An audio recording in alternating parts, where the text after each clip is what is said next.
Welcome to Dr Joe Unplugged. This podcast contains general information and is not in any way medical advice. Homeschooling is on the rise. It's still quite small, but it has grown, and particularly through the thing and ongoingly. What's that got to do with health? A couple of things. Number one, worldwide, one of the strongest correlates in terms of better health is better education. Number two is that there are interesting parallels between the health system and the education system. Interesting article on WA Today, and we'll put the link in the description below.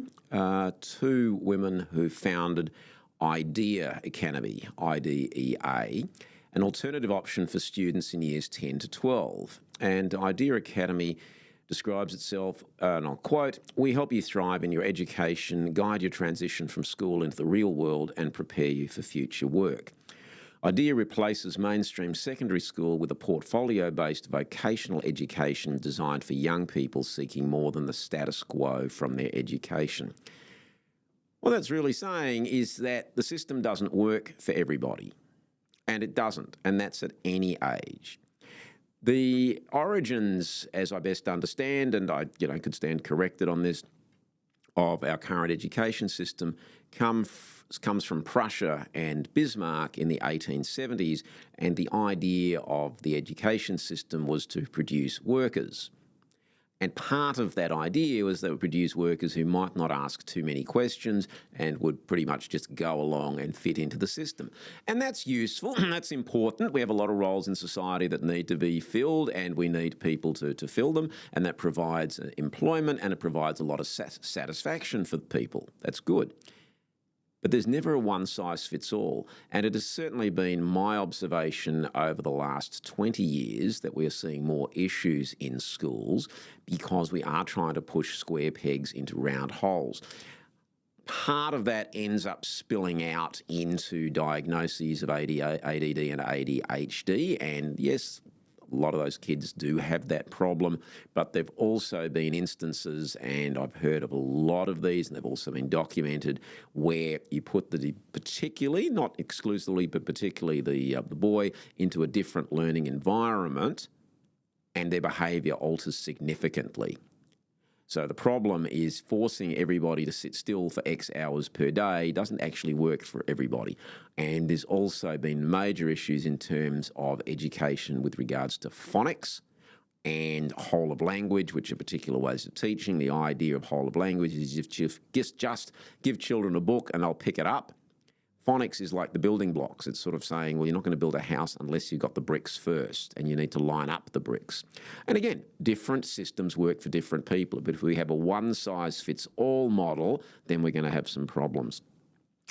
So these two women have set up this essentially from their own experience. As we rotate the kids through different teachers for different subjects, we need a holistic approach. One of them was a teacher. I taught maths, and the biggest gripe is, when am I ever going to use this? For example, quadratic equations, most students don't need to use that in the real world. Now, if you're going to be an engineer, it is. If you're going to be a lawyer, probably you're not, but everybody gets to learn it. But this is the most interesting quote. Working in the department, this is the education department, it was about protecting the Minister for Education and making sure that we don't rock the boat. It was about being risk-averse. We need to de-risk change, and the department's not got the capacity. What that's really saying is that our current education system is not geared to change, and is therefore not able to adapt to the needs of different children. And look, I accept that in a class of 30, you can't have 30 different teaching methods. Sure, that's the case. But that the role of the education department is to protect the minister rather than look at what's best for children is an issue. And here comes the parallel with the health department. The role of people in the health department is also far more about protecting the minister than about doing something for the health of the individuals.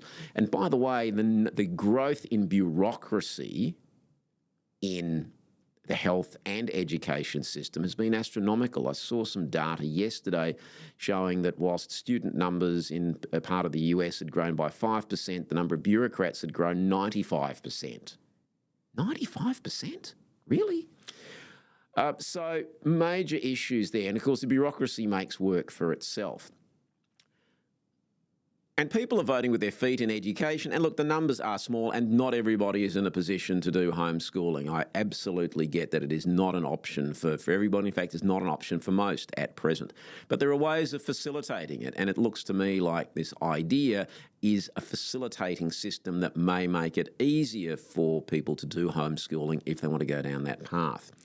So the parallel with health is that reliance on a system which is geared towards protecting itself is not always going to act in the best interests of the people that it purports to want to serve.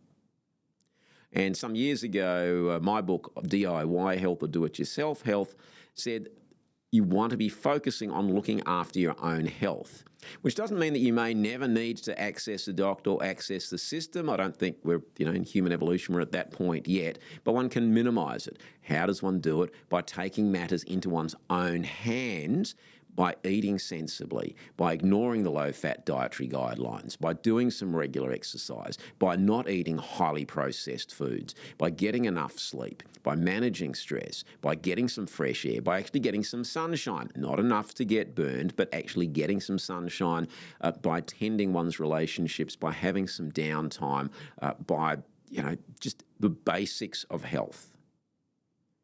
The basics of health, in some respects, are similar to the basics of education. One can build on them from there, and again, there are no guarantees in life. But I think we're starting to get to a little bit of a tipping point in society. And the systems, particularly government systems, are not working for people. They're costing more and more. People are paying more tax.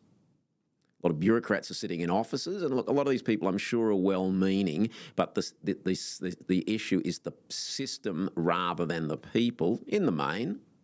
Certainly doesn't apply to politicians in the main, although even some of them do go in with the right intentions, but then you find they just become mouthpieces for the bosses. So we are at a tipping point where more and more people are saying, I'm the proverbial mad as hell and I'm not going to take it anymore.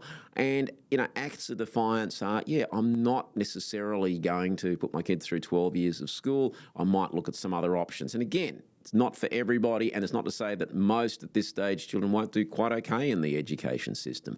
Or I really want to take control of my own health. I don't need to wait to be told by somebody in authority what to eat or how to go about my exercise. I might seek some input, but I'm going to make my own decisions and manage my health in a way that is best for me, because we don't have two people who are identical.